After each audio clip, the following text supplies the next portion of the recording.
koutou katoa.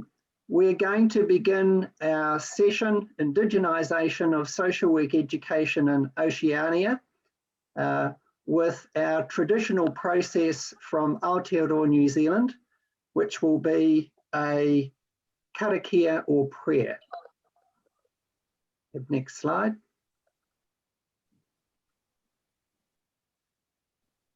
Manawa mai te Māori nuku, manawa mai te Māori rangi, ko te Māori kai au, he Māori tipua, ka pakaru mai te pō, tau mai te Māori, haumi e, hui e, taiki e.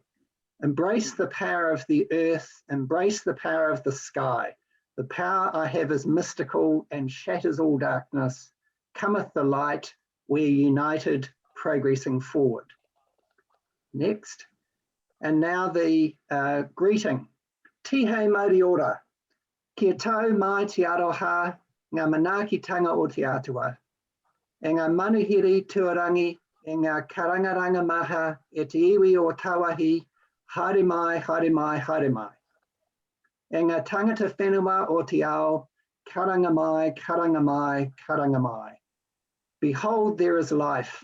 May the love, or back, may the love and caring of the Creator descend on us, to our honoured guests, those representing many special relationships, to the people from overseas, welcome, welcome, welcome.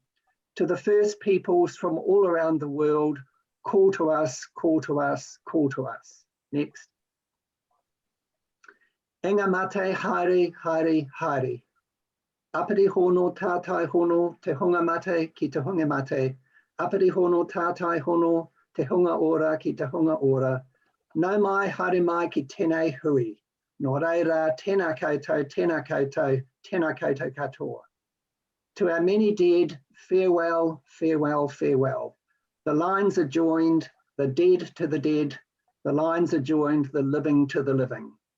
We are the ones who remain and carry on the work of those who've gone on before us. Welcome to this meeting. Therefore, greetings to you all. Next. And our tradition is that after our prayer and our greeting, we have a waiata or song. And so I'll offer this one on behalf of our session, our group this morning. Te aroha, te whakapono, me te rangi Māori e, tātou, tātou e. So these are the words love, faith, peace for us all. This is our prayer and our hope for our session and indeed for our world. Next. I'll begin by just noting our presenters this morning, Alma Winiata Kenny, Jodie Owen, Dr. Tracy Mawhirio, and myself, David McNabb. Next. The session today, we have begun with our traditional opening for our meetings and for our times together. We've talked about the four presenters. I'll talk a little about how the session's going to go, then a session on the context of social work and social work education in Aotearoa. And then our first presenter, Alma, will be talking to the topic Māori Social Work Degree Embedded in Māori Values. Then Jodie will present We Stand Here to Make a Difference. Then Tracy will be presenting on Moana social work, making waves in epistemic borderlands. Then I'll be presenting finally on social work education partnerships between Māori and non-Māori in mainstream institutions. Then hopefully we have some time for questions and we will close with a prayer as is our tradition. Next. So in terms of the context of social work in Aotearoa, we wanted to collectively give some background to our country and to our context. So Aotearoa is the Indigenous name for New Zealand, and Māori are the Indigenous people. Māori were the first people to arrive in Aotearoa, originally sailing from eastern Polynesia in the 13th century. Until the 1850s, Māori were the dominant population in Aotearoa and held significant influence across all areas of social and cultural life. However, from the 1850s onwards, the greed for settler land acquisition led to land wars and proved devastating for Māori and set Aotearoa on a path of increasing British colonial domination. Te Tiriti o Waitangi, the Treaty of Waitangi, both terms will be used today, was signed by a number of Māori tribal leaders and the British Crown in 1840. Te Tiriti held the hope of a mutually beneficial arrangement for Māori who signed along with the British Crown, including the notion of bipolity, where two sovereign nations could equitably govern. However, Māori have led the resistance to colonisation and its effects. Next. Social work in Aotearoa was strongly influenced by Britain and the USA, as with the whole world, and we've heard from other sessions about this. Māori have protested for their rights, and through the Treaty of Waitangi Tribunal, an Act of Parliament in 1975, a number of tribes have settled historic disputes with the government. While this is one of the signs that the decolonisation process is underway, it is limited because of the significant ongoing colonial legacy of major structural deprivation faced by Māori. Within the Aotearoa education context, Mātauranga Māori, which is Māori knowledge, has been recognised as one of the guarantees of Te Tiriti and was embedded within the education legislation of 1990. In the context of Māori self-determination, wānanga, Indigenous learning institutions, and Alma and Jody are going to be speaking to the experience of working within wānanga. They are a site for decolonisation and indigenising practices. Next. The goal of recognising Indigenous knowledge, Mātauranga Māori, as equivalent to Western knowledge aligns well with the commitment of ANZARSW, which is the New Zealand Social Workers Association, to honour Te Tiriti. A separate Māori social workers organisation began in 2009 called Tangata Whenua Social Workers Association of Aotearoa, and they with ANZARSW became joint parties representing Aotearoa at IFSW. And in 2014, they were able to become a bicultural partnership of the profession, helping lead Indigenous representation at IFSW, the International Federation of Social Workers. The inclusion of Indigenous knowledge within the revised international definition of social work in 2014 has been critically important for us in Aotearoa. ANZARSW revised the Code of Ethics in 2019 so that Māori principles are at its heart. And finally, to note that Pacific theories are another distinctive expression of Indigenous theory found in Aotearoa social work practice and scholarship. Pacific theories speak to the knowledge of Indigenous peoples of the Pacific Ocean who share genealogical roots with Māori. And Tracy will be speaking to this later. So the first presenter is going to be Elma, and this is her abstract where she will be speaking to her experience of working within Te Wānanga o Raukawa. Next. The following speaker is going to be Jody Owen, who will be presenting on social work within Te Wānanga o Aotearoa, a well-established wānanga covering the whole of Aotearoa and speaking to bicultural social work. Next. Dr. Tracy Marfilio, as we mentioned, will be discussing Pacific Indigenous social work education and research. Next. And I will be finishing up talking about my research on social work education, investigating decolonisation across a range of mainstream programs, those working in the public institutions within Aotearoa. Next. So we're next after that. Okay, we'll come back to this later. If we can switch out presentations now, and we'll begin with Alma Winiata presenting on her slide. We'll just get that called up and then we should be ready. And perhaps for us presenters, as we each begin our presentation, this is our chance to introduce ourselves, as well as when we move into our actual presentation. So thank you, Kana, for, just wait for Elma's presentation to come up.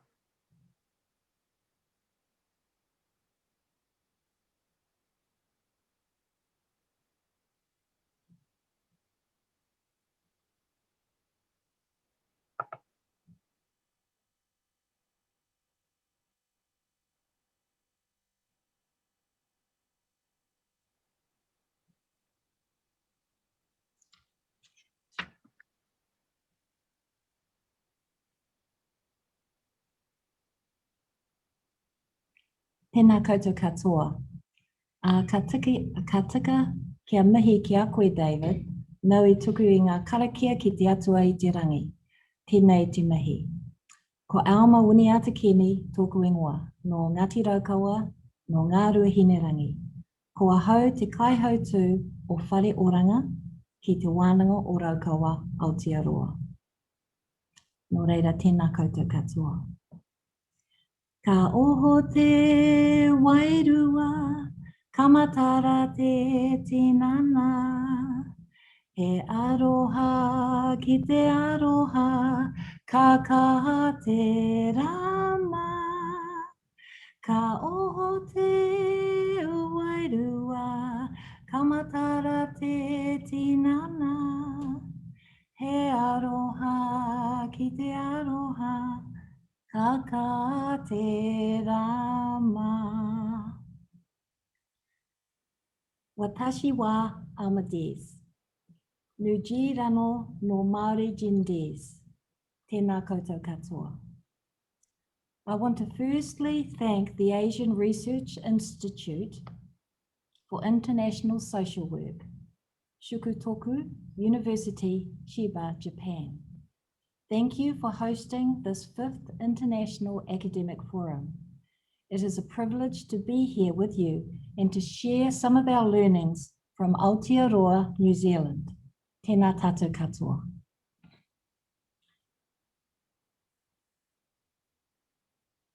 Right, so Kana, I'll ask you to move on to the next one. So if you can go back a little bit, please, just go back 3 steps. We haven't quite started yet before I go into the abstract. Thank you. Okay, so the song that I began was composed by Te Rauparaha, Ngāti Toa Chief, and translated means, when the spirit is awakened and the body is alert and love is unconditional, then enlightenment will flow. I hope you will feel those feelings during my talk today. As I said in Te Reo Māori, my name is Alma Winiata Kini. I am Māori and from the tribes of Ngāti Raukawa and Ngā Ruahinerangi, Aotearoa, New Zealand. I work at Te Wānanga o Raukawa, a Māori tertiary educational institution. My role is lead academic of an academic area that focuses on the health and well-being of our people and our environment. I am here today to talk about the 4-year undergraduate social work degree taught at Te Wānanga Orokoa. The title of this presentation is Māori Social Work Degree Embedded in Māori Values. The aim of my presentation is to explain or examine how an Indigenous theory of well-being can transform social work practice. Thank you, Kana. Just for clarification, during my presentation, you will hear the word Māori. I also use the word Indigenous in some contexts. This isn't to confuse you. Please know that when you hear the word Māori, you can think of the word Indigenous, and similarly, when you hear the word Indigenous, you can think of the word Māori. I hope this explanation is helpful. One further point, I will read the slide here in front of us. However, thereafter, I will assume that you have read the slide and I will talk to the slide.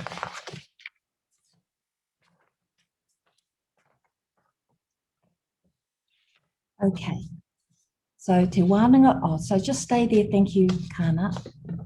We'll just go back one, thank you. So at Te Wānanga Orokoa, we deliver an undergraduate degree in social work, which focuses on achieving Māori wellbeing. The expression of kaupapa tuku ihoa, and you'll hear values inherited by Māori ancestors. You'll hear me say that quite a bit. That means kaupapa tuku ihoa to us, is fundamental to our institution, and the design of this degree covers the range of values that we think are necessary in order to achieve Māori wellbeing. A theory of Māori wellbeing can be described as a Māori state of being that is characterised by the abundant expression of kaupapa tuku ihoa. To illustrate what this means in practice, stories from graduates will be shared. Thank you, Kana.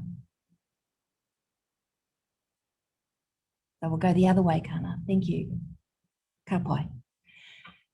In 2013, Te Wānanga Orokoa was accredited with the New Zealand Qualifications Authority and the New Zealand Social Workers Registration Board to deliver the 4-year degree in social work, the key being embedding Indigenous values into social work practice that contributes to Indigenous wellbeing and the nation. Thank you, Kana. Right. Now, Te Wānanga Orokoa was born out of the movement called Whakatupuranga Ruamano, or Generation 2000, a tribal experiment.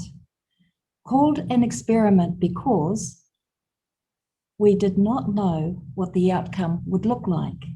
We had never done it before, but we knew that something had to be done. It was a movement of resilience and self-determination to combat a time of great loss to almost extinction as Māori people. It commenced in 1975 and was driven by 4 guiding principles which focused on the health and well-being aspirations of the 3 iwi, Te Atiawa, Ngāti Raukawa, and Ngāti Tōrangatira. A reclamation of the Māori language was at the forefront of this movement. There was a rejuvenation of the people at tribal level. Tribal spaces included meeting houses were being restored and renovated to their former state. It was a time of great change. This movement hailed in the coming of a new era for these 3 tribes. Thank you, Kana.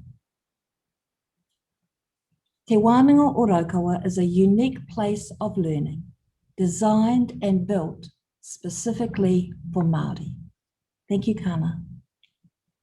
The expression of values inherited, thank you, by Māori ancestors is fundamental to the day-to-day operations at Te Wānanga Orokoa.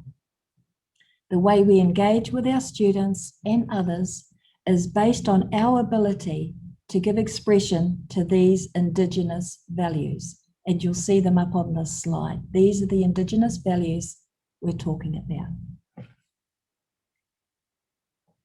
Okay, so what follows is a short clip that captures a historical perspective of Te Wānanga Orokawa and will bring you up to recent times. It is a glimpse of how we see the world through Māori eyes. I hope you enjoy the clip. Thank you, Kana. Thank you, Kana.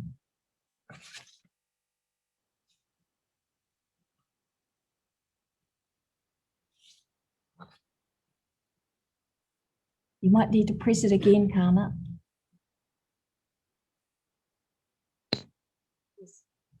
Hold on, please. Okay.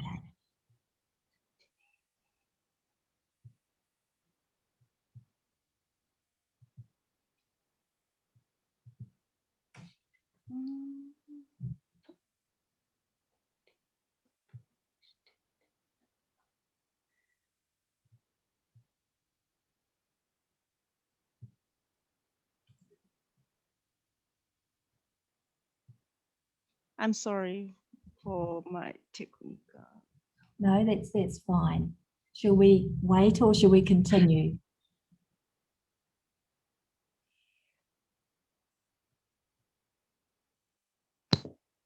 Okay, so from what you saw in that slide, just a little bit of the snips in that slide, we're very passionate people, okay? We love celebrating success. Graduation is an important time for our people. It is a time when we celebrate the success of individuals, their families, and their tribes.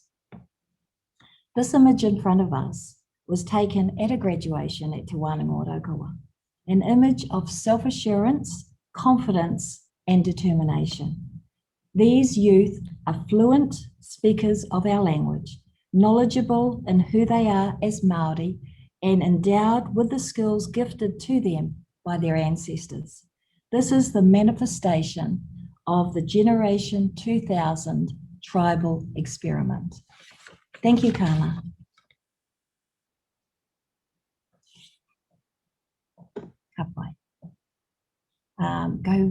Yep, thank you. Now, Te Wānanga Orokawa is a place where we can unashamedly be Māori. 25% of our studies is about self-identity, 25% is about the Māori language, and 50% is about Indigenous social work. The design of our studies are based on the accumulated knowledge that Māori have about ourselves, past and present experiences, including the 25-year iwi development plan. We are continually informed by the world we live in of the things that make us unwell. For example, Māori have the highest statistics in diabetes, drug and alcohol dependency, imprisonment, domestic violence, and the list goes on. The government fund programs that are designed and delivered to fix us, our Māori people. Our social work degree at Te Wānanga Orokawa is about Māori well-being, a whole of life experience. Our foundations are based on values inherited by Māori ancestors. Our graduates have the knowledge and skills to work with families and others in the pursuit of well-being. They are encouraged to demonstrate Māori values in practice. Our graduates know that their responsibility is to contribute to the well-being and long-term survival of Māori as a people. Thank you, Kana. This photo is of our 2017 intake at our Otaki site. So what do Indigenous values look like in social work practice? Now, we know what we teach our students. We know that they are endowed with Indigenous values, but how do our graduates translate and demonstrate these teachings, learnings, and training to others? The following comments are from 4 graduates who graduated 6 years ago. They are aged between 38 and 59 years and have worked in the social service field for between 5 to 15 years. Please be informed that the title of the next 6 slides are Māori Inherited Values, and underneath the title is an English meaning of the word. Please read the slide. I will say the value and then give a view about the intent of the comments as they align to the inherited values. Thank you, Kana. Okay, manaakitanga. This comment is about the graduate teaching the boys about the value manaakitanga. The boys needed to develop in themselves this value so that they would be able to express the value to others. Thank you, Kana. Whanaungatanga. Whanaungatanga. The first comment was a conversation with a colleague who said, "What has this value got to do with the child?" Implying that their jobs as social workers in schools is working with the child, not their parents and wider family. The graduate knew the worth of this value, hence her comment. Whanaungatanga has everything to do with the child. This value expects us to be honest and truthful and to tell our own stories. However, this approach is not welcomed in other models of practice. In the second comment, the graduate shared her story and the client trusted her enough to talk about themselves. Now, this would not necessarily have happened in any other setting. Thank you, Kana. Te reo. Te reo. These comments are reflective of the graduate's practice.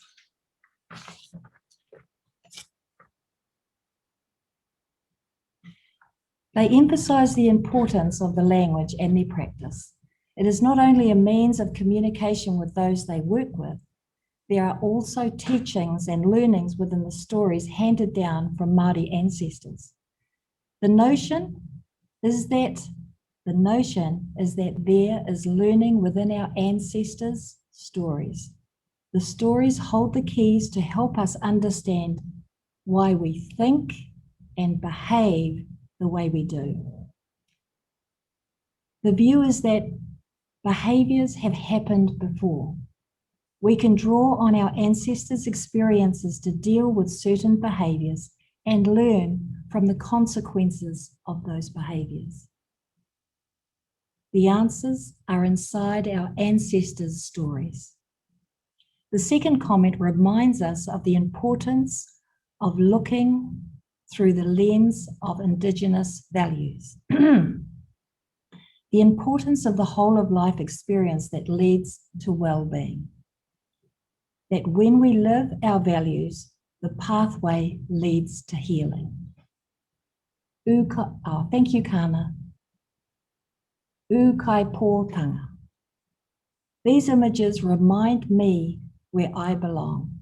My awa, my river, my mountain, my maunga, my mountain, my marae, my tribal space and meeting house. These places reflect my identity. At Te Wānanga o Raukawa, 25% of our studies relates to self-identity. Both comments reiterate the importance of identity. Thank you, Kana. Kaitiakitanga. These comments identify the importance of being a guardian and custodian in the social services field. Words like sharing and nurturing and keeping them safe. Thank you, Kana. Wairuatanga.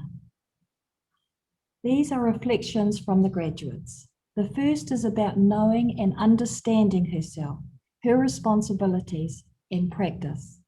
She is her practice. The second reflection is an understanding of her reality.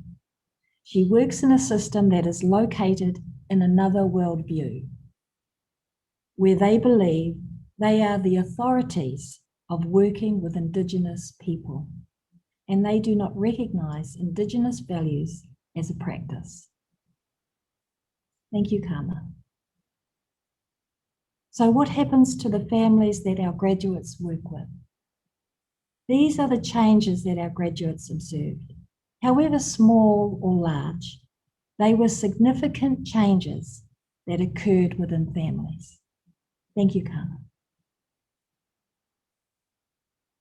So in summary, the Indigenous values framework is distinctive. It is grounded on a theory based on observations about ourselves. The theory to achieve Māori well-being is a Māori state of being that is characterised by the abundant expression of values inherited by Māori ancestors. Our graduates are the guardians and custodians of Indigenous values and contributors to Indigenous knowledge. And David mentioned Mātauranga Māori, that's our Indigenous knowledge. Our students, they are competent in the Indigenous language, have researched their own literature and genealogy, have studied their own well-being stories. They live Indigenous values and are examples of their practices with their families and the community and their communities.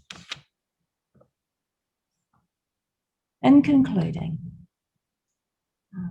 thank you, Kana.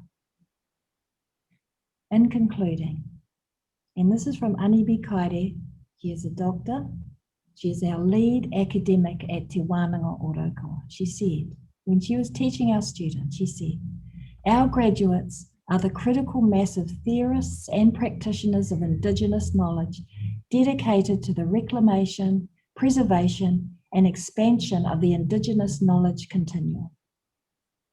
This means that every time our graduates give expression to the inherited values, they are contributing to this continuum.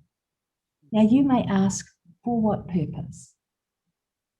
It is simply so that the long-term survival of Māori as a people can be guaranteed.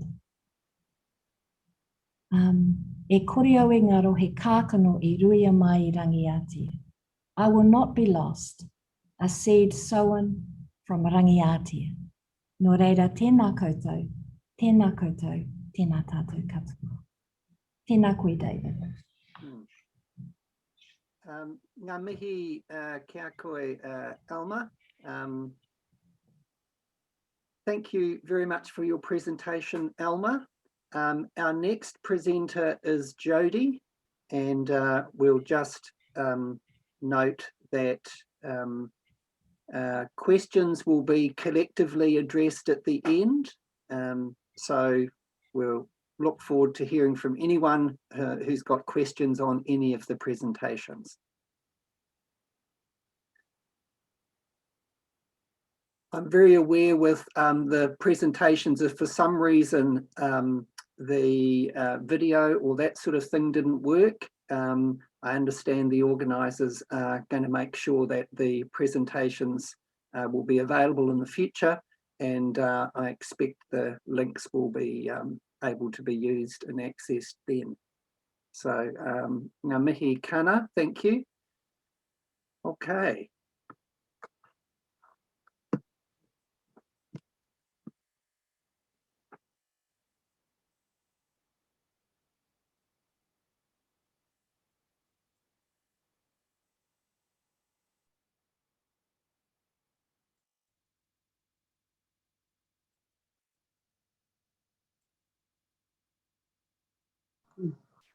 Kia ora.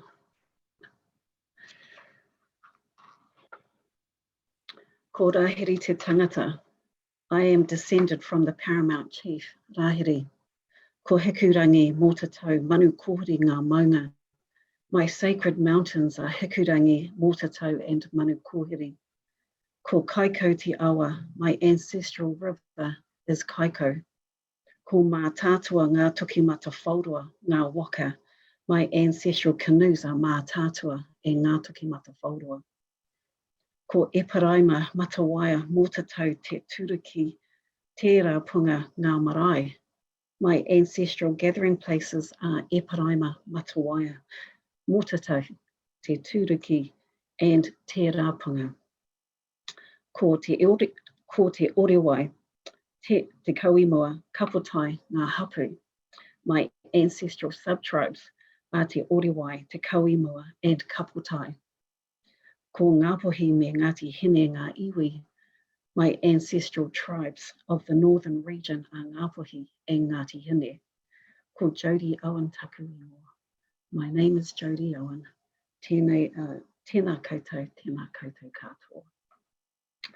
I'd like mihi to the organisers of this conference and for bringing us together and allowing us this opportunity to share our experiences of indigenising social work. And also to David for bringing us together in this forum as well. And to mihi te Alma for her kōrero, who has spoken before me. My presentation, I will share the journey of a bicultural degree at Te Wānanga Aotearoa. I will share the points of difference of the degree and the importance of Māori knowledge to the degree and social work practice in Aotearoa, New Zealand. I will share some of our challenges. I will share some of our gains. And I will pose questions at the end of certain slides for you to consider. But this presentation is really a snapshot of our degree, and also it's a snapshot of what can be done in of how to insert Indigenous knowledge into a tertiary program. Next slide, please.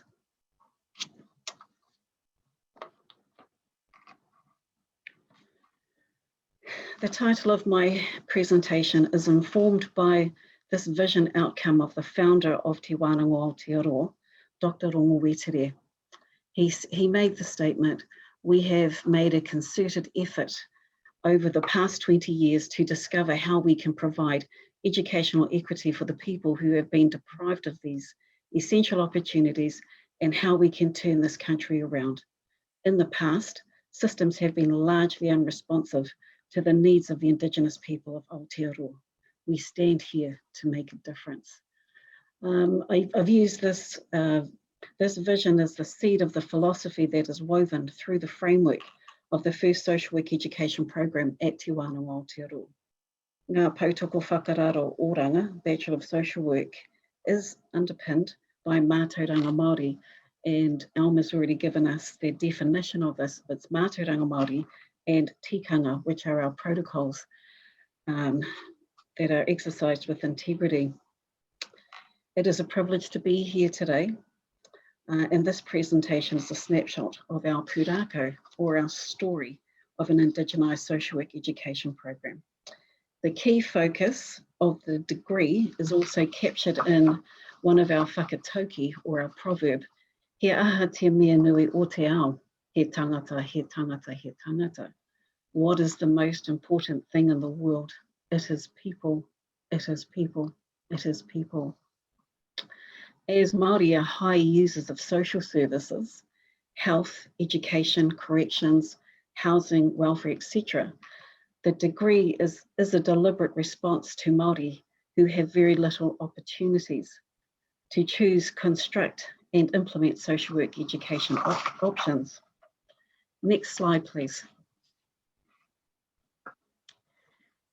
This is the name of the degrees that we have delivered at the Wānanga. They're the same degree, but Te Tohu Paitahinga Pautoko Whakararo Oranga, Bachelor of Social Work by Culturalism and Practice, was first delivered in 2005. The name is significant as it indicates the intent of the program. We as Māori relate and communicate in symbols and imagery. Māori are not alone in this space. Pautoko. So Te Tohu Paitahi indicates it is a degree level. Ngā Pautoko. Paua symbolizes the beams or posts in or around our meeting houses that can be carved into ancestors, who we considered as kaipupuri, cultural holders of valued thinking, knowledge and practices, and kaitiaki, who are cultural stewards of knowledge and learning. The po symbolizes our positions and representations of bodies of knowledge. We consciously pursue and apply Māori and non-Māori bodies of knowledge in the context of social work practice. Some of the po are removable for us. This is te reo, mātauranga and tikanga Māori.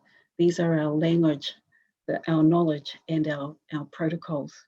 Other po are transportable or evolving, such as theory or practice. This is encouraged and expected. Whakarara is the notion of parallels or alongside, contextualized to the bicultural intent of the program.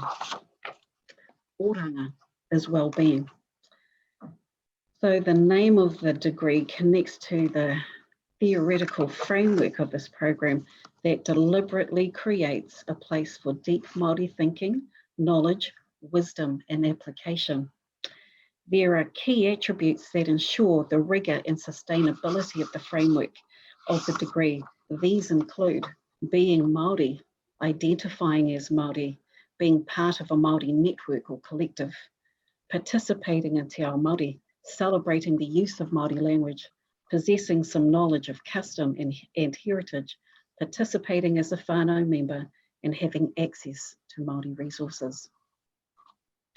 A key outcome of the degree is to produce social work graduates that are principle-based practitioners that is informed by tikanga and mātauranga Māori who can work with our Māori people. In 2015, the degree was reviewed to meet the program recognition standards of the established regulatory body here in Aotearoa, the Social Workers Registration Board. Thus, Ngā Pautoko Whakararo Oranga, Bachelor of Bicultural Social Work, has commenced in 2016 and is the current program delivered throughout the country. Next slide, please. The principal developer of the social work degree is our rangatira, Taina Pōhatu. Today, I will share two significant po that he developed and selected for the degree. The first one will be Ngā Takepu, the applied principles, and the second one will be biculturalism, Māori and non-Māori bodies of knowledge. Looking at social work practice in Aotearoa, the 6 takepu or applied principles that are in front of you right now, we selected to develop a principle-based practice. Tino rangatiratanga, absolute integrity, te whakakoha rangatiratanga, respectful relationships, ahurutanga, safe space, kaitiakitanga, responsible trusteeship, taukumekume, positive and negative tensions, mauri ora, well-being. These applied principles are the threshold to all other principles that are invited to develop a principle-based practice within social work. These takepu have equivalent Māori and non-Māori understandings that are universal and are woven throughout the degree. A quick example of the application of the applied principle, kaitiakitanga, when we unpack this principle in class, it denotes the quality of care, a care to our practice, the quality of care to the whānau, the individuals, families and communities we work with, the quality of our case notes, reports and quality of administration, the quality of our self-care and the quality of our relationships, kaitiakitanga, responsible trusteeship. And as you actively apply ngā takepu in your professional life, they become a lifestyle change, therefore life-changing. And so I have a question to pose for this slide. What principles would you select to shape a principle-based practice that would work for your people and your culture? Next slide, please.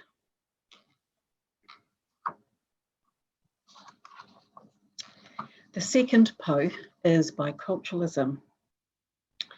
There are already definitions and application of biculturalism that are acknowledged but not applied here.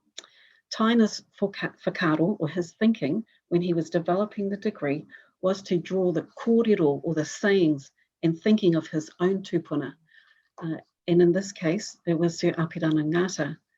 And he said, Māori philosophical utterances have every right to sit in parallel columns alongside those of any other race. This is the bicultural lens we apply. We intentionally privilege space where bodies of knowledge and principles from Māori and non-Māori sources will be brought together to create bicultural social work learning experiences. Our Māori bodies of knowledge, our Māori bodies of knowledge are our karakia, our karanga, our waiata, our mōtiatia, our carvings, our haka, and so on, and are genuinely invited into these spaces and are valued. For our Māori, for our non-Māori, our Pacifica people, Chinese, Indian, Muslim, Afghan, Somalian, Ethiopian, South American, their bodies of knowledge are also invited into the spaces. So question, is a bicultural practice suitable for you? If so, do you have a similar proverb or thought or saying in your culture that you could draw on? Next slide, please. I have some examples of what biculturalism looks like in the degree. So these are the titles of our papers that we've delivered. So we have Māori titles followed by the English titles. We have the term kōnaiako to reference to papers or modules. So these are the names, and so this is all throughout the years that we deliver. We also have positions of, all positions have Māori titles, such as the lecturers are kaiako, the students are tauira, the assessments are aromatawai, etc. The important point to note that this action and this position is supported and applied across the organisation, not just in the degree. And so that's another important point to understand, is the support of the infrastructure needs to be through the organisation. Te Reo Māori is a critical po. Te Reo Māori initiates entry to deeper Māori thinking, behaviour and lived reality for Māori. There is a connection between Māori phrases, their bodies of knowledge, thinking and how they undertake their commitment to and with one another. The language provides a platform and filters for Māori worldviews and can support a vigorous cultural inquiry and representation of any kaupapa, their sets of relationships with their behaviours.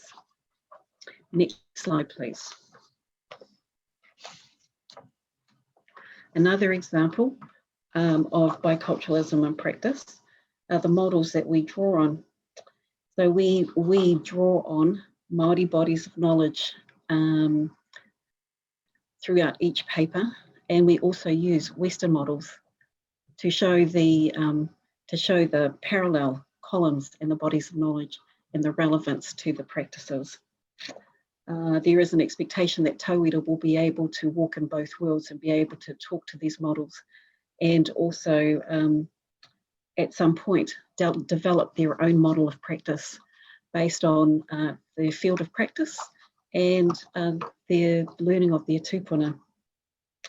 So a question that I ask in this slide, what are the models of practice from your culture that can be included in your social work delivery? Or what models of practice can be developed? Next slide, please.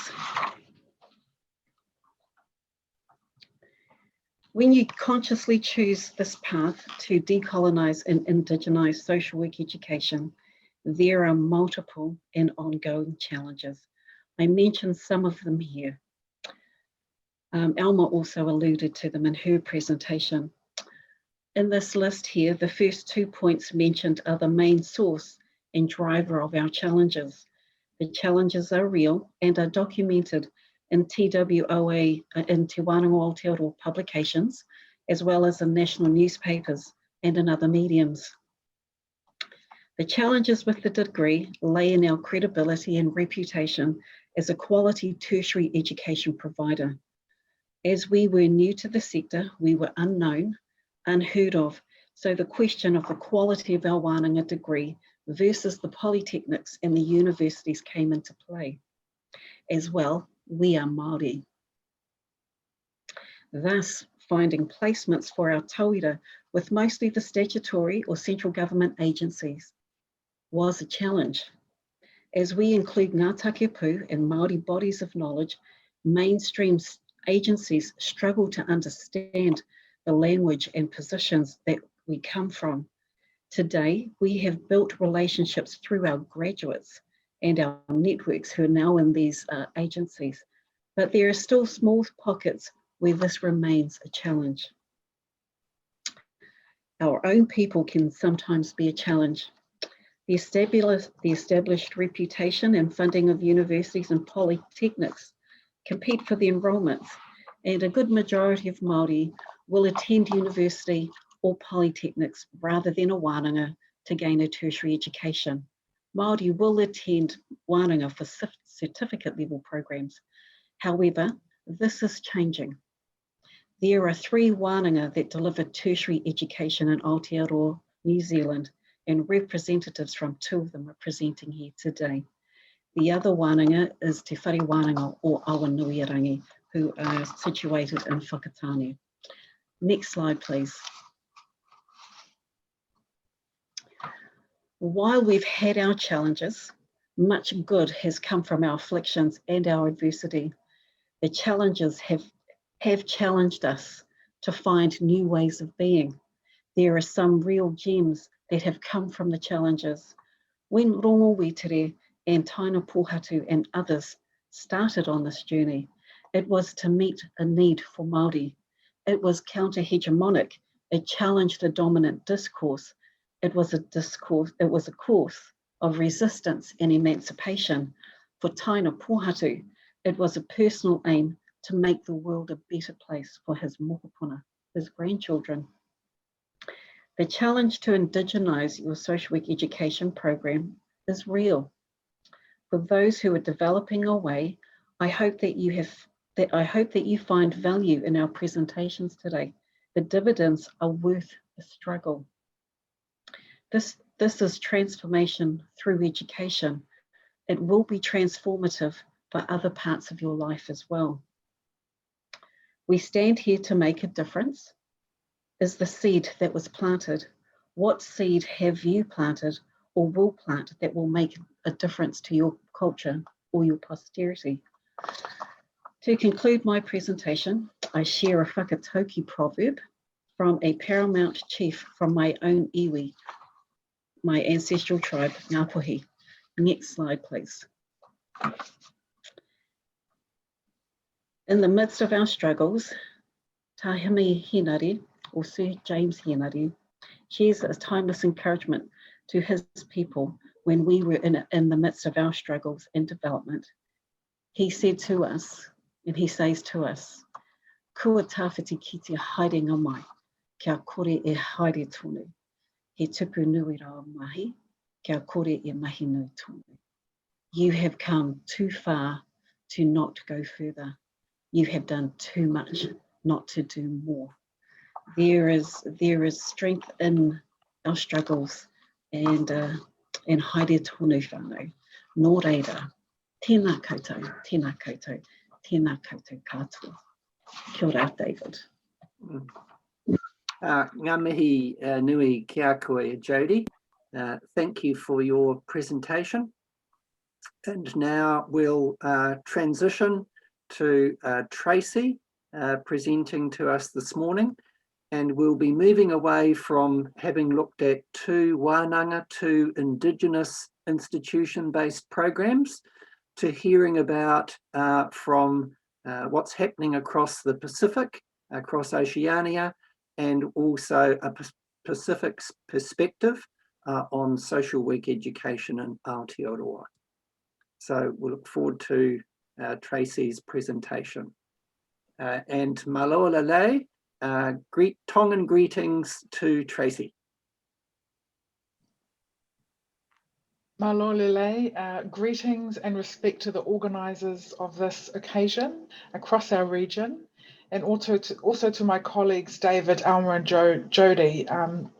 Thank you for the space. It's an honour to have a space to speak alongside you at this forum. Ko tonga te iwi no papaio e aho, ko Tracy Mawhileo toku ingoa, kei Massey University aho e mahi ana, tēnā koutou katoa. My name is Tracy and I live in Palmerston North in New Zealand, working at Massey University. And it's a pleasure to be able to talk about Moana social work. So if we could have the next slide, please. So I wanted to start out by presenting the terms and talking about the term Moana social work that I've chosen to use this morning. You would also have heard the term Pacific and Oceania used in our presentations so far. And there's lots of complexity and history around these terms. Let me talk to you about the term Moana and why I've chosen to use it. Moana is a word within many of our Polynesian languages in our region. It's also a word in Te Reo Māori, the indigenous language here in Aotearoa, New Zealand. Moana is a word that is within the Tongan language, which my father descends from Tonga, the Pacific Island nation of Tonga.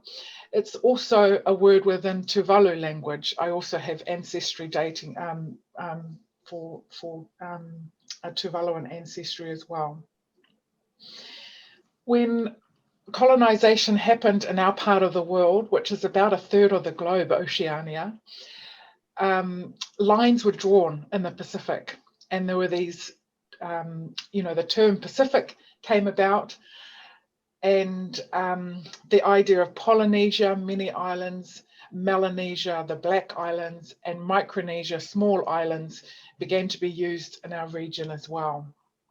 So there's complex histories of colonization throughout our region, which have led to where we are today and our realities today. So more recently, Indigenous scholars from around the Pacific have started to use the word Moana instead of Pacific, because it is a term that comes from within many of our languages. So I've chosen to use that today.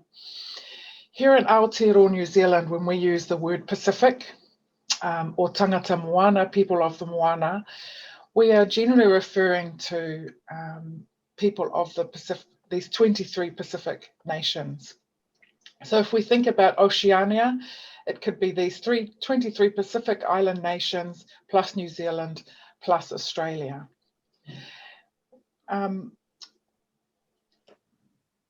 So here in New Zealand, although we would see tangata Moana or Pacific peoples as being indigenous of the Pacific, when we're here in New Zealand, we do not identify as indigenous to Aotearoa, New Zealand, but that we have historical, cultural and genealogical links to the indigenous people of New Zealand. In the 1960s and 1970s was when a lot of people from around the region, indigenous people from around the region migrated to New Zealand. You'll see here in the list of countries noted in that 23, that some are coloured green and some are coloured red. Because of that history of migration, here in New Zealand, when we use the term Pacific peoples in New Zealand, the peoples mostly have links and heritage related to these islands that are in green or in red. The Cook Islands, Niue and Tokelau peoples are also New Zealand citizens, however, because of the history of colonisation in our region, and they are referred to the Pacific Realm countries who have that connection to New Zealand. So they're New Zealanders by citizenship, but in terms of language and ethnicity, they're Cook Islands, Niuean and Tokelau.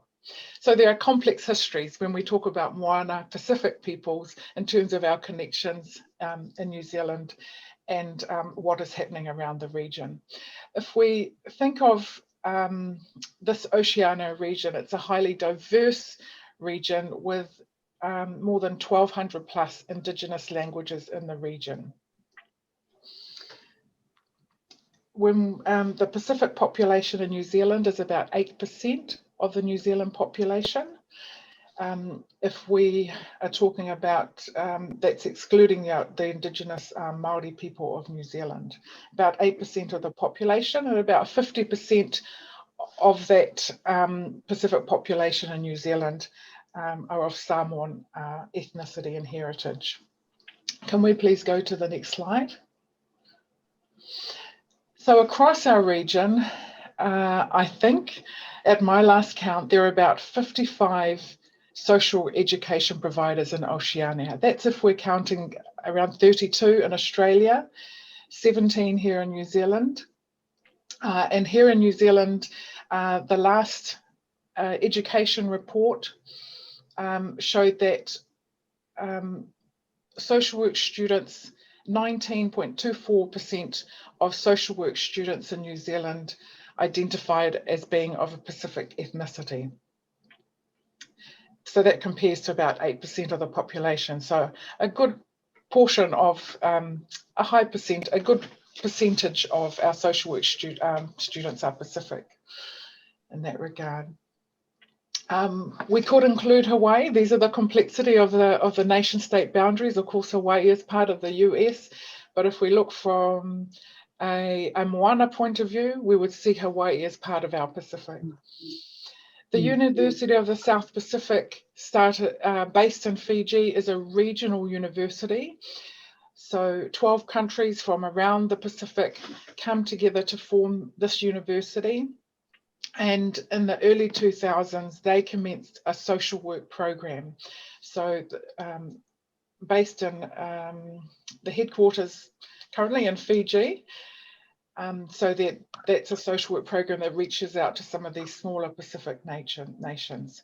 There is a social work program at the University of Papua New Guinea and also at the University of Guam. So that gives a feel for kind of like the spread of where our social work programs are within the region. Can we have the next slide, please?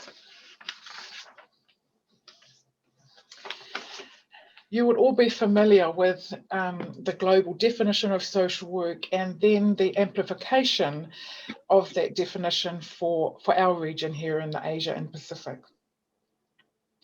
So just a quote from that amplification is that there's affirmation of the region's Indigenous and local knowledges and practices alongside critical and research-based practice-based research approaches to social work. It was noted in an editorial about social work in our region in 2017, however, that there is a lack of Indigenous teaching materials on social work intervention approaches in different contexts, and there are relatively few research studies on the development of Indigenous theoretical models. So this is an area that has been recognised that we need to boost up for our teaching and in our resources. Next slide, please. So a few years ago, myself and some other colleagues across New Zealand and colleagues, University of the South Pacific, as well as Pacific social educators who are based in Australia, came together and proposed to form the Social Work Regional Resource Centre of Oceania. And listed here are the purposes and the intention of this regional resource centre. We wanted to develop and promote Pacific excellence in Pacific social education and research, to create a dynamic community amongst us, to extend postgraduate study and research opportunities, to have mutual exchange, to foster Indigenous Pacific social work, or Moana social work that was of our region and of our languages and our cultures in the region, and to enhance the contribution of Pacific voices in international social work forums. So I wanted to, next slide please, just touch on some of the activities that have taken place towards those purposes. In 2007, and then again this time last year actually, at the beginning of 2020, just before COVID hit, we were able to hold a symposium in Fiji at the University of the South Pacific, and we were really privileged to have our ARIISW president, Professor Campanini, come from Italy and to be with us at that symposium. Amongst our network, we were also able to publish a book in 2019, Pacific Social Work. Perhaps if we're doing this now, I might make that Moana social work. This is the transition and the change and the journey that we're on. We had a student do our annotated bibliography to bring together to kind of highlight the resources around Pacific social work. And if you go on your social media, Twitter and Facebook, you can certainly use hashtag Pacific social work to see some of the presentations that our colleagues have done at different conferences and different updates that we post to each other. You can appreciate that we are all in different countries. The sea is there connecting us, but so we use a lot of online means to connect with each other. One of the things that our colleagues and I, a few colleagues and I have been doing recently is to have writing times together. So we join up by Zoom, we talk about what we're going to be writing on, we write for about an hour and we come back and recap. And so we've been able to join with colleagues across our region to encourage our writing and our development and provide some great peer support as well. Next slide, please. So in terms of the book, just so you can get a feel for, I guess, the span of what's happening, we were quite intentional to get co-authors from across the region. And here on the side, you can see the connections that the various authors came with in terms of where they live or where they're from. So this is very much about trying to bring different voices and the diversity within that Moana label or that Pacific label to the fore. Thank you. Next slide, please.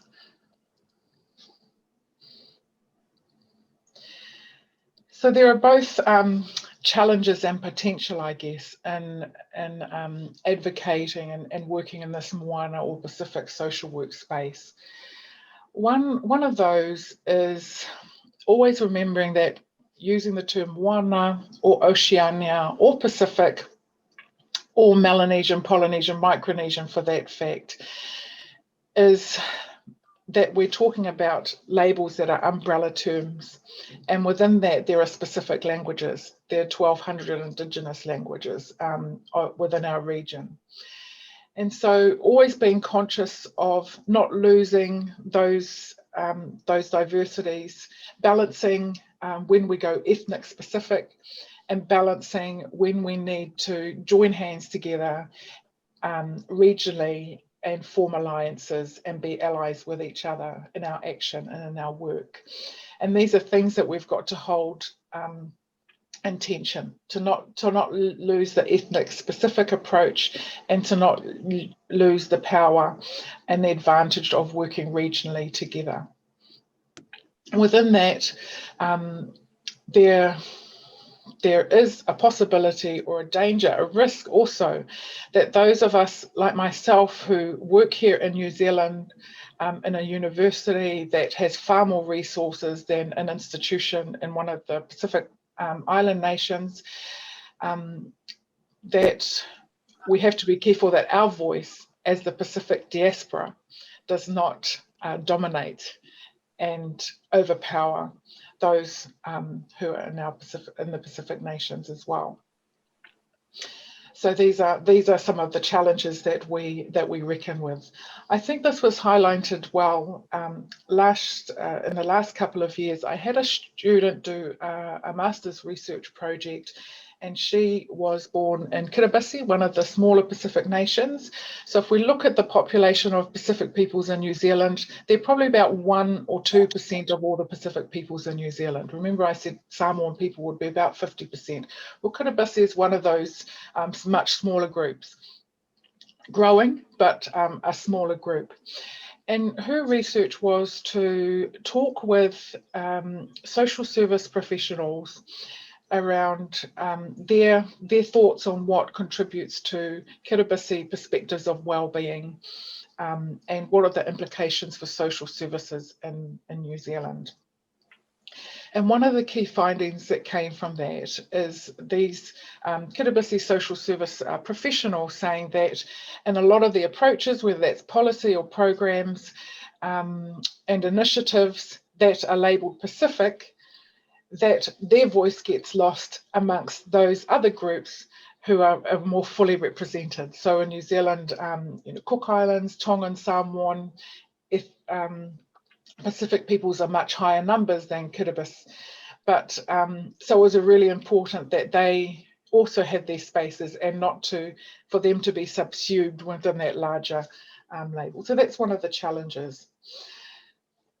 But like my colleagues have spoken in relation to Māori and Indigenous New Zealand perspectives and contributions, the potential really is that the stance that within our ancient knowledges, that there is something that can be brought to transform and address contemporary complexities and challenges. So if we could just have the next slide, please. Just want to focus in on a couple of chapters now that I think bring this out. So in chapter 3 of our Pacific Social Workbook, I had the privilege of writing with my 2 colleagues here who talked about some of the frameworks and the approaches that have been developed drawing on Pacific Indigenous approaches. So the first one, Tūranga Māori, not to be confused with New Zealand Māori. This is Cook Islands Māori. So the development of a Cook Islands conceptual framework for restoring well-being, for addressing family violence. So there are words, Cook Island language words that are used to identify what well-being looks like and to direct the process for engaging families to establish that well-being. Then that's Dr. Jean Mataira, and then Dr. Carlo Mila has developed the Manamoana approach, which is about, in her words, drawing on Oceania's library. So the words, the images, stories, proverbs and metaphors from within moana cultures to bringing those to the fore and using them in contemporary settings. Chapter 19 of the same book is where we talk about a Pacific Indigenous and moana research paradigm. And in that we talk about epistemology. So I've used this in my title, this idea of making waves in the epistemic borderlands. So some of you might have heard of the work of Walter Mignolo, and he used this term epistemic borderlands, and it's about bringing Indigenous thinking and applying and using that to kind of to de-link from colonization and to kind of to bring that resistance and that change. So there's that the borderlands of the different knowledge systems coming together, and that's really what where we're operating from. So within chapter 19 of our book, we kind of reflect on what might be in a Pacific Indigenous epistemologies, ways of knowing a knowledge system. And it's important to recognise that in addition to our knowledge that might be published in written form in academic peer-reviewed forums, that we also acknowledge the knowledge that is transmitted and held in oral forms and visual forms and within the environment. The importance of knowledge benefiting Pacific peoples, that there is some knowledge that is sensitive and sacred and not for the broader world, for sharing with the broader world. So these are some dynamics, I guess. They're challenges, but they also are the potential of kind of operating and kind of making waves, or knowing that you're in this kind of epistemic borderlands, the borderlands of different knowledge systems coming together. And I really love the work of some of our leading Indigenous scholars across the world. Professor Hilary Weaver talks about the synergies of intersecting knowledge and Indigenous and social work knowledge systems. And Sir Mason Jury has also talked about Indigenous and scientific knowledge coming together. And while there can be challenges with that, there's also potential, and there can be kind of life in that as well. So I guess that is the space where Moana social work is sitting and trying to sit with. Just the next slide, please.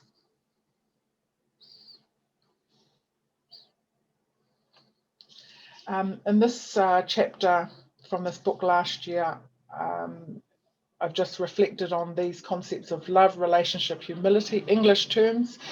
But when we look at the frameworks, the models and the approaches that Moana Pacific social workers and scholars have written about social services and social work practice, these are some key themes that come across the different ethnic Pacific models that come up. So I just want to finish with a quote. We could have the next slide, please. That we cite in our book as well, by the late Ebeli Hau'ofa, in his seminal work, The Ocean in Us. He says, the ocean is our most wonderful metaphor for just about anything we can think of. Contemplation of its vastness and majesty, its allurement and fickleness, its irregularities and unpredictability, its shoals and depths, and its isolating and linking role in our histories excites the imagination and kindles a sense of wonder, curiosity, and hope that could set us on journeys to explore new regions of creative enterprise that we have not dreamt of before. Malo Alpito, so we just go 2 slides, please.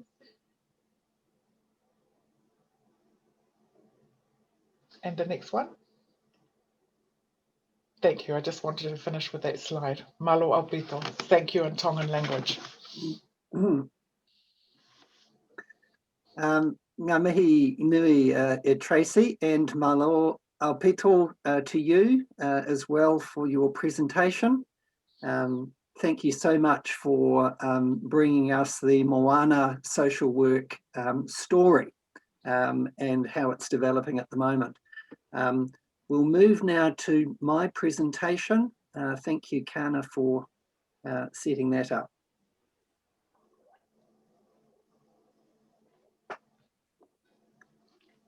While we're doing that, I'll begin my introduction, and this follows the tradition you've heard from the others, where we talk about where we come from and how we link to the past and to key places.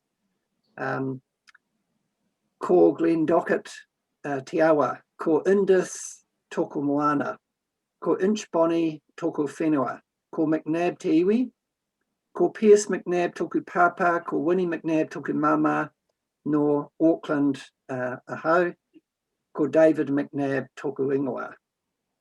I reference my Scottish roots, Glendocket River.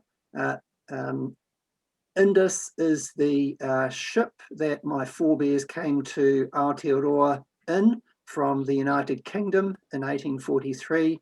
McNab is my iwi, a name like that, linking right back to Scotland. My father, Pierce McNab, my mother, Winnie McNab, and I live here in Auckland, and David McNab is my name. So this is the Māori tradition of locating us, in that sense, putting ourselves last and going back in time and history to talk about the important points that let you know who we are and where we come from and what we're about. So my presentation today is on social work education partnerships between Māori and non-Māori in mainstream institutions. Thank you. Next. Yeah. So this is my abstract, which I'll read. It's like an overview of what I'll attempt to cover. And it really starts with talking about the global context for Indigenous social work and education, which has pursued decolonisation and the development of decolonising practices as part of Indigenous people's rights movement, and based on social work principles of self-determination and social justice. My question is, in Aotearoa, how have social work educators demonstrated their commitment to a treaty-based partnership approach and to putting decolonising practices into operation?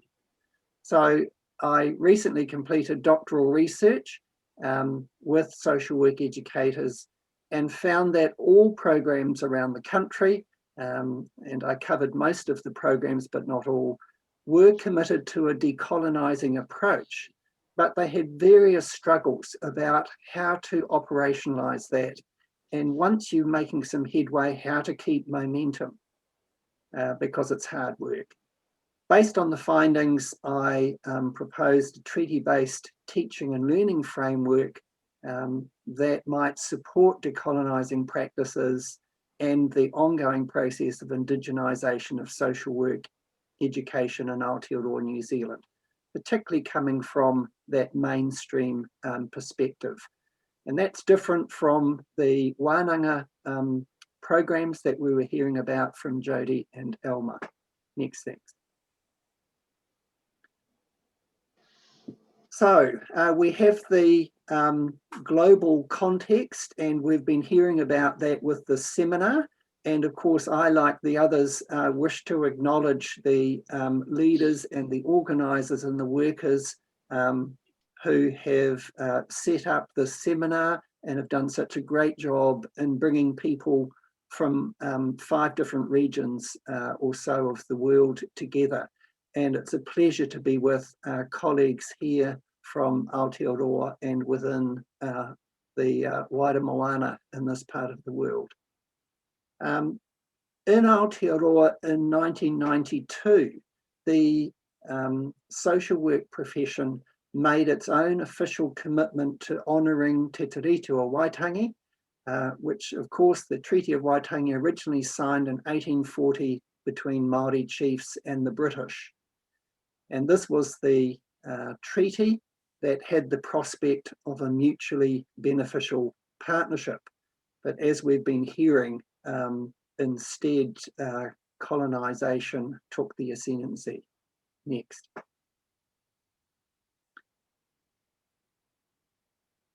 So I undertook this research with colleagues in mainstream programs to try and find out how well were people putting this commitment to treaty-based partnership, originally between Māori and the Crown, or the British as it began, and how people were doing in this process. So the findings I've put under these different headings, and with the advice and support of Māori colleagues, used these headings and these concepts. Ngā mōhiotanga, the dimension of knowing, understanding the treaty and kaupapa Māori is important for this treaty-based partnership. Ngā whakaahuatanga, being, integrating a treaty-based program identity, who we are as people. Te whakatinanatanga, doing, this really difficult and challenging piece of operationalising a treaty commitment and a commitment to kaupapa Māori in practice, and then finishing up with a framework that attempts to pull some of these threads together. Thank you.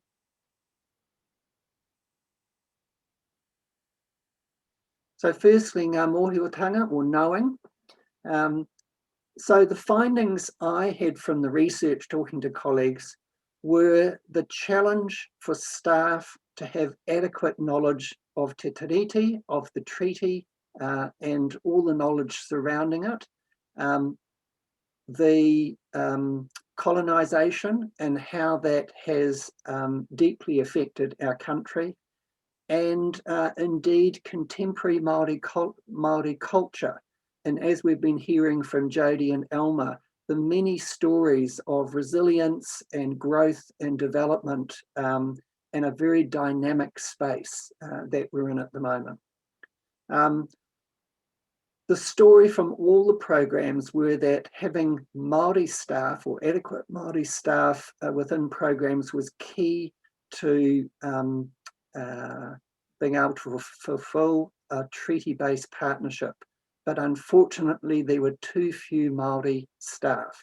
This was probably the #1 challenge that programs around the country had that I knew.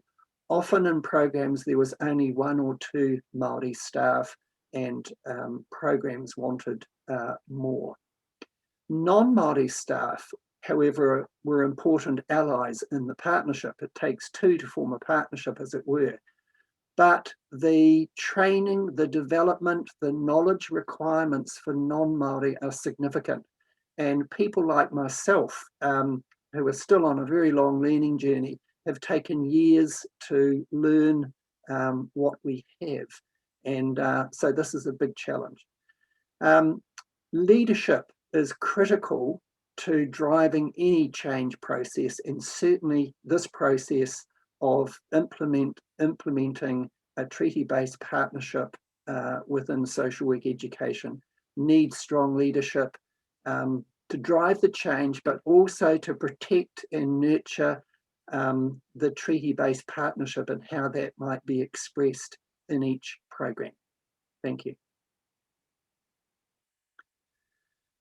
So, ngā whakaahuatanga being how to take on an identity that fits this treaty-based partnership, whether one is Māori or non-Māori in the partnership, but particularly for non-Māori, who are invariably the larger group and a more diverse group, this is the challenge of situating oneself and collectively within the treaty and partnership frame.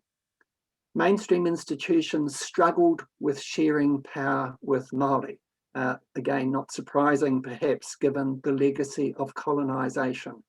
It's taken years upon years for mainstream, for government, for non-Māori people to learn more and make changes in response to the challenge, usually from Māori, about asserting their rights and the importance of, indeed, treaty-based partnership. Māori staff had challenges working in mainstream programs. How do they maintain the identity of being Māori within a mainstream context that invariably is not always strong, or is not usually strongly Māori? Where does the support come from Māori staff, particularly when there's often only 1 or 2 Māori staff within social work programs? And the major responsibilities and expectations of those Māori staff to represent Māori and Māori partnership is very challenging. Non-Māori staff, of course, have our own challenges in terms of how to be a responsible Tiriti partner. And for those of us who are white in particular, addressing white privilege and being part of such a dominant British history of colonialism, that's a big learning journey. and indeed others who aren't Māori but who are settlers, who may be Pacific or from other migrant ethnic groups from around the world and within Aotearoa, finding one's own place and relationship within a treaty framework can well be challenging. Thank you. Te whakatinanatanga, doing. So where the rubber meets the road, putting a treaty partnership and a commitment to kaupapa Māori knowledge and principles, practices into operation. So this is about the goal of embedding Māori culture, knowledge, principles across the whole program. So it included strengthening Māori knowledge, Mātauranga Māori, especially where it's being taught in what's usually a dominant Western knowledge paradigm. But as Tracy has reminded us, increasingly in our programs, Pacific knowledge has a particular place, and indeed other Indigenous knowledges that are represented by different populations within Aotearoa also having a place within our programs.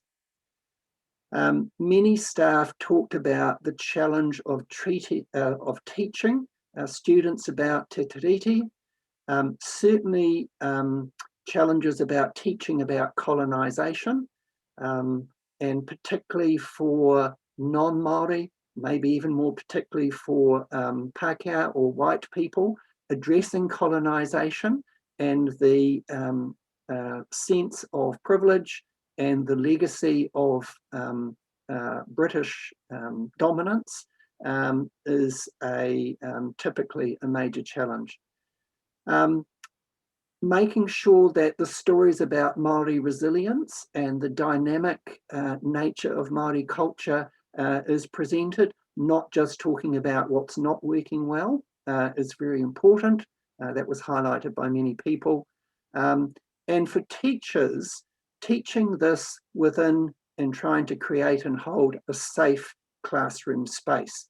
This can be a very difficult set of conversations and material to address within the teaching space. In terms of our social work programs being about developing practitioners to go out and work with many groups, including Māori, how we can best develop Māori and non-Māori to be able to safely and appropriately work with Māori is one of the challenges, of course, but definitely a goal. Thank you.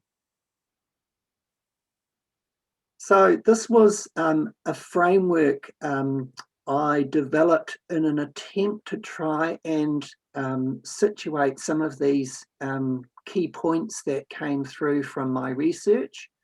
So at the heart of this framework is the idea of treaty-based social work practice.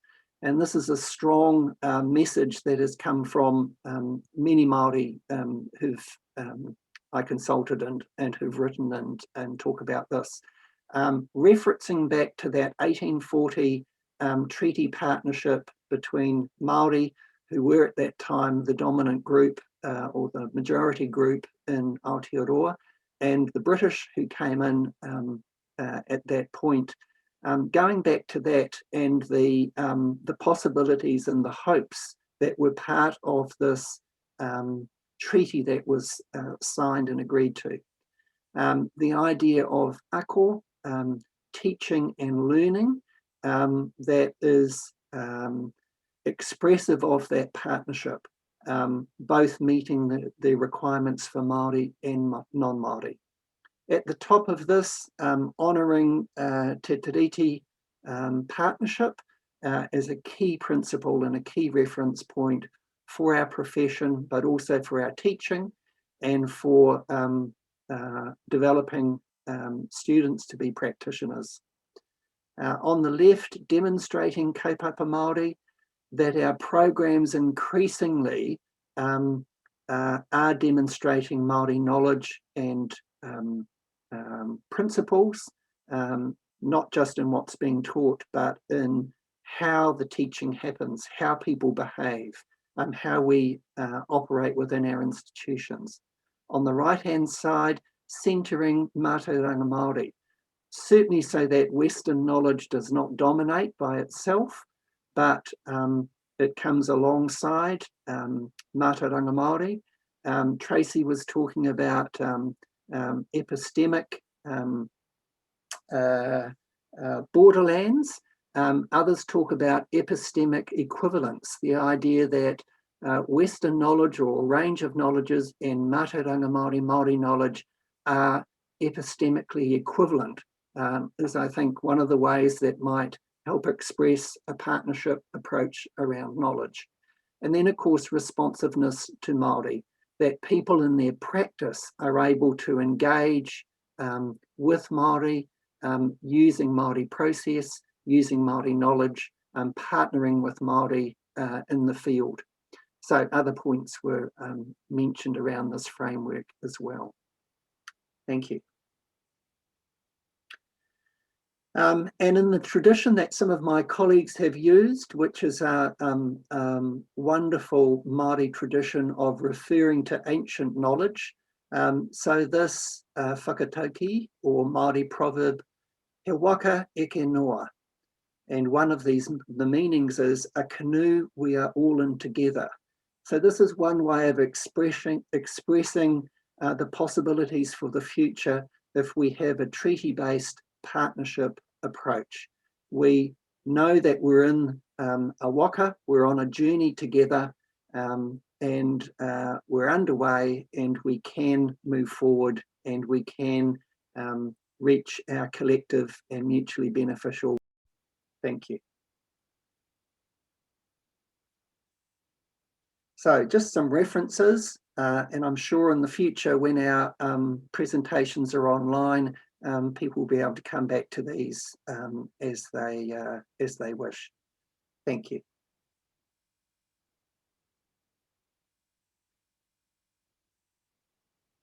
So we have some time now for question and answers. Before we've got about 15 minutes as I see it before we need to finish up on the hour, and perhaps whether we can hear from any of those that are tuned in at the moment, and Kana might be able to assist us with that, I think. Kia ora.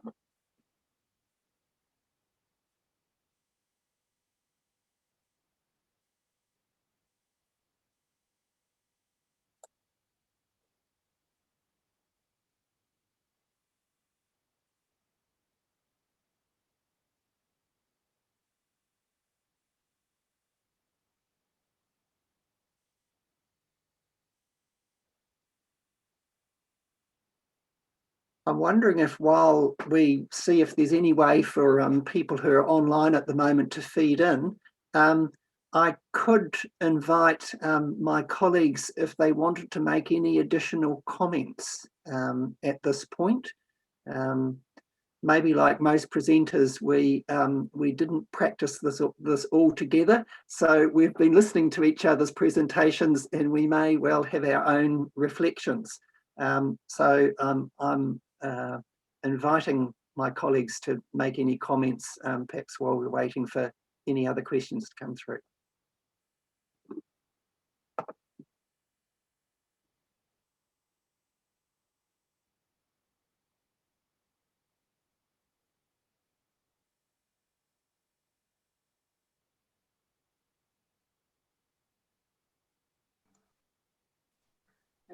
I'd just like to mihi to the presenters today. We didn't know what each other was presenting.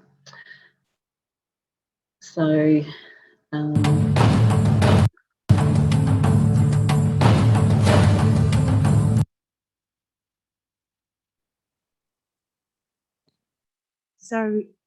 sorry, I disturbed your presentation, but finally I got a link of Alma's short movie.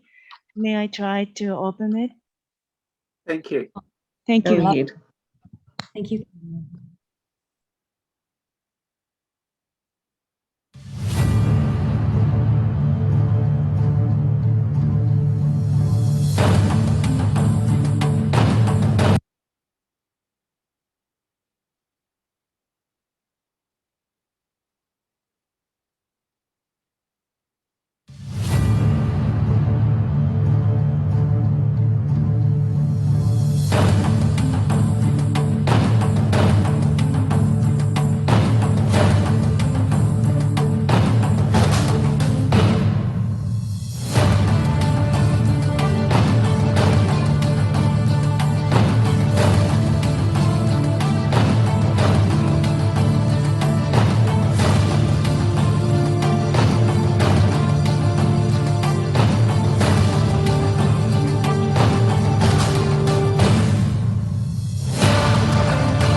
Kia ora kāna.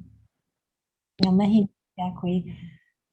Just while we've got a little bit of time here, Tracy, I saw you when you saw Meihana there. Yes. So Meihana, the role I'm in now, Meihana Jerry, Dr. Meihana Jerry had this role here at Te Wānanga o Raukawa Kaiho Te Whare Oranga, and he's now at ASIC. So I wanted to say that. Thank you, Kana, for that. It was a good clip.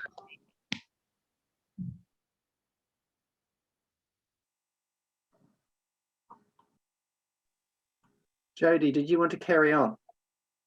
Yeah, I just wanted to kind of make a distinction for others between what Raukawa does and what Te Wānanga o Aotearoa is, because Alma is coming from a specifically iwi perspective, Raukawa's perspective in terms of their program.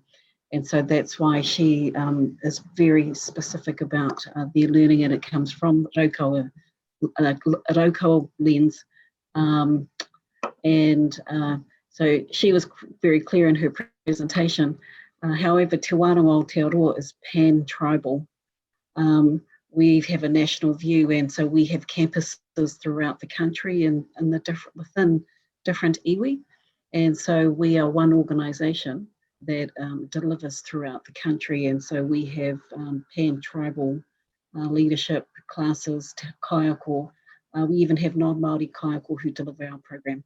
And so I just thought, well, to give you a distinction between Raukawa and Te Wānanga o Aotearoa, and how we've come from the different lenses that we've presented today. Yeah. Ngā mihi, Jody, that's very helpful, and I guess highlights some of the range of ways that Māori treaty-based decolonising programs and practices are underway. I do notice that my dear colleague from Unitec, a little shout out to some colleagues, ngā mihi kia koutou, are beaming in today, which is lovely. And one of them has raised this question, which others might like to comment on. Kia ora tātou, what a great presentation. It seems that for Indigenous knowledge to be validated, it has to be in written form, as opposed to the oral tradition way of sharing knowledge. My question is, do we try and move away from this, or encourage more Indigenous to research and publish?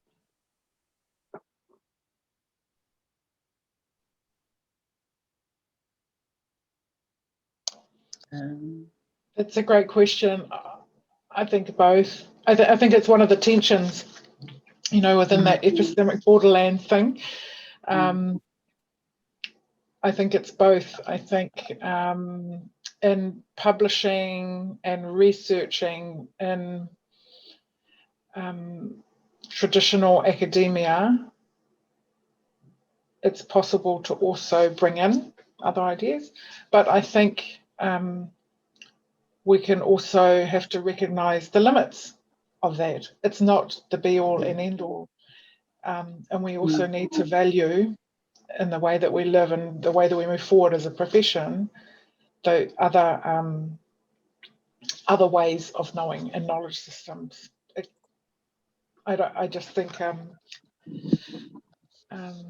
traditional scholarship is great, and I think as Indigenous peoples world over, we should be there if we choose to, but understand and appreciate the limits of what that is. My colleagues will probably have better thoughts. Can you repeat the question again, David, please? Yes, it's noting that Indigenous knowledge is oral tradition, whereas the Western tradition is includes written, and that's the traditional academic discourse at the moment. So it's saying, do we try and move away from having to use or the oral tradition, or encourage more Indigenous people to research and publish in Western written form?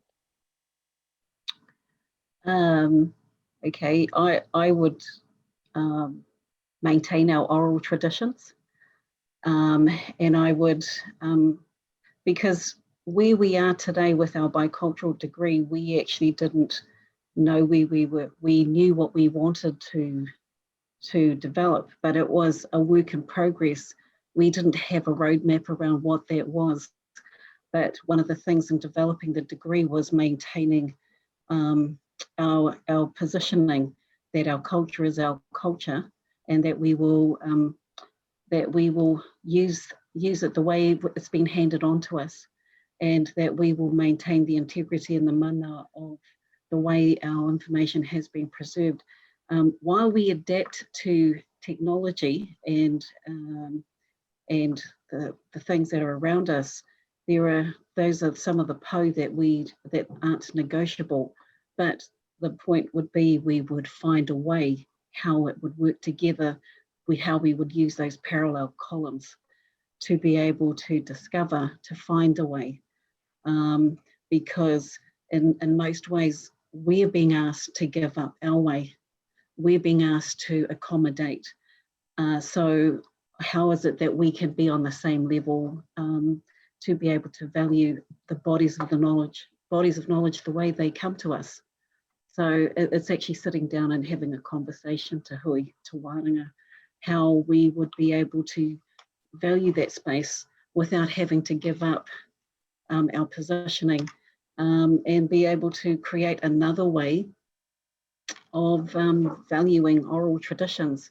Another thought is that being literate, becoming, what's a thought? Because our carvings, because our culture is symbolic in terms of our whakaido, our tukutuku panels, and everything else, the patterns, the designs that we have. It's being literate in reading what they mean and the messages that are contained in there. And because when you listen to the oral tradition, there are messages that are conveyed in that delivery that sometimes get lost in the translation and put into writing. So yeah, that's a kaupapa to actually have a hui about, and actually discover how we could actually work together and find a way to be able to deliver that sort of information. So yeah, just to have a kōrero would be a way to start. Kia ora, Jodie. Thank you, Jodie. Thank you, Tracy. We've got Elma. Did you want to speak to this? Just a little. Yes, I agree. We need both the traditional oral traditions is absolutely who we are, and the written form. I think that you know, maybe we just don't have a lot written about us. Not that we don't want to write about ourselves, but there's not a great deal written about. We've written about our observations about ourselves. So rather than other people's observations about us, that's how important it is for us to write ourselves. I think that's really key. So, and you know, like not all of us write. Haven't written too much.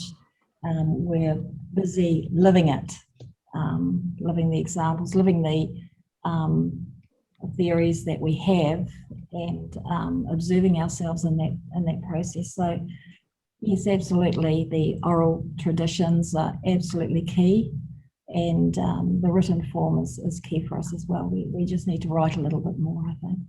Kia ora. Kia ora, Elma.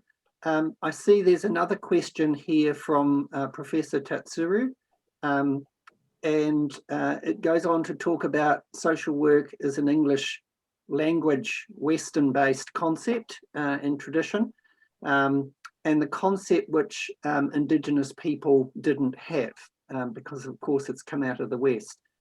So he's asking the question, in the Indigenous space, did they have an equivalent term in their own language or an equivalent tradition maybe?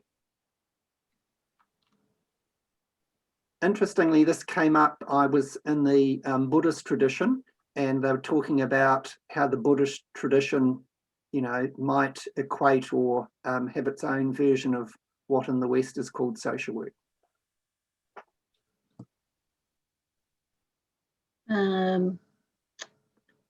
Yes, social work, it wouldn't have been called social work, but our terms that we shared today, and maybe some of them, that is how we cared for our families. And so social work was probably contained within the, I don't think there was a term social work, but the work that social work is doing, caring for and connecting people to resources, that would have existed. And the caring of, the nurturing of, you know, in terms of education, in terms of housing, in terms of health, in terms of tapu and noa. So we would have been, we do have these systems in place, and so the notion of social work would have been there, but we don't have social work per se. That's my view. Oh, so just going along from Jodie, so our program is called Toi Ora Whānau, the Pouturango Toi Ora Whānau at Te Wānanga Ōrākau.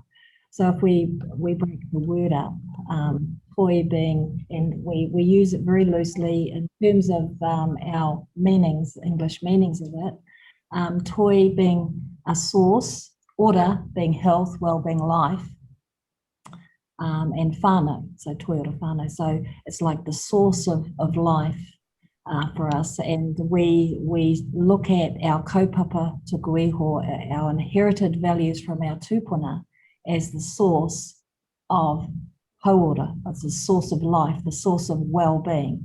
So when we express those kaupapa that we've talked about, we've expressed manaakitanga, like today, you know, being kind to a kāna who is trying her very hardest to you know, help us. That's when we give expression to those values, it brings about well-being. That's how we see it. So I kind of understand what the professor or the doctor is asking, but this is how we do it. Look towards social work at Te Wānanga Ōrākau. Kia ora. Yes, further to that, the name of our degree doesn't mean social work. It implies the well-being. So oranga is in the title of our program, and the program is about the pursuit of mauri ora, which is the pursuit of absolute well-being, and whether, you know, that's socially, politically, physically, spiritually. So the pursuit, all of those things, the pursuit of well-being, and that it's an ongoing journey, and that we're evolving as we pursue that. And so that's where we're looking at our health, our education, etc. So we're looking at the well-being of the individual, the whānau, the community, the iwi. So it encapsulates the pursuit of. And so I hope that answers the question. Ngā mihi, Jodie.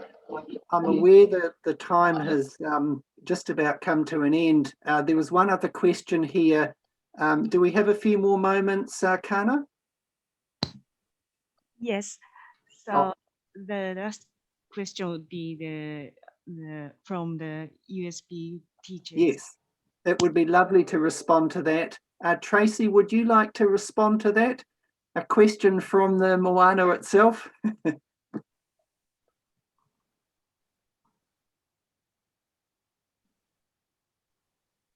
Thank you. Just looking at the USP, it's really acknowledgement. It's more of a comment. So just thanking our colleagues in Fiji at the University of the South Pacific for being present for this occasion and for that comment.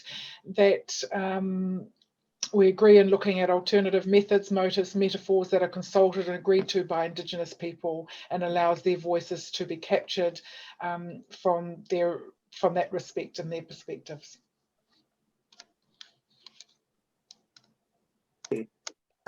Kana, maybe just to close at this point, can we come back to the original PowerPoint that has our closing prayer or karakia? Just as that is coming up, we, I'm sure, as a group here of presenters would like to thank our organisers for all this work. We've been mentioning this through our presentation. This has been such a major project to develop that's taken months and years of thinking and planning.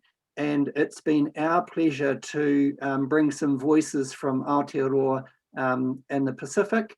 And thank you again for all the work you've done to set this up and to facilitate such an important topic on decolonising and indigenising social work and social work education around the world. And we've been very pleased to be part of this. It's been our pleasure.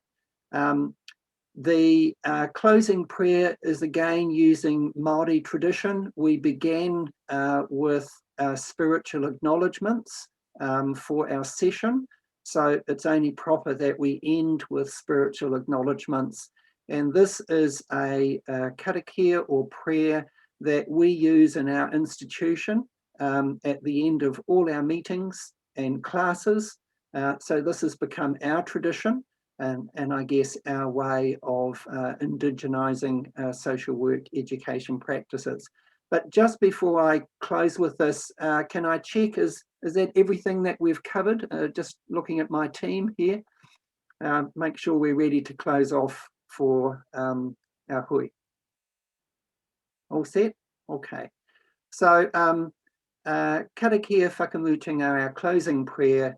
Ka wehi a te tātou I raro I te rangi Māori te hare koa me te manawa nui, haumi e, hui e, taiki e. We are departing peacefully, joyfully and resolute. We are united, progressing forward. On that note, kia ora koutou, greetings and farewell to everyone. Thank you very much. Thank you for all Oceania sessions presenters. Thank you so much for participants. So now we will have breaks and 3 hours. So after 3 hours break, a pathway session will start. Thank you very much this morning. I mean, in Tokyo. So thank you, Jody. Thank you, Alma. And thank you, Tracy. And thank you very much, David. So now we close the session. But stay here. The Zoom ID is still continued. Thank you very much. Thank you. Well done to the team. Thank you, Kana. Domo arigato. Hi. Yes. Now that was a great experience. It was one. Well done, everyone.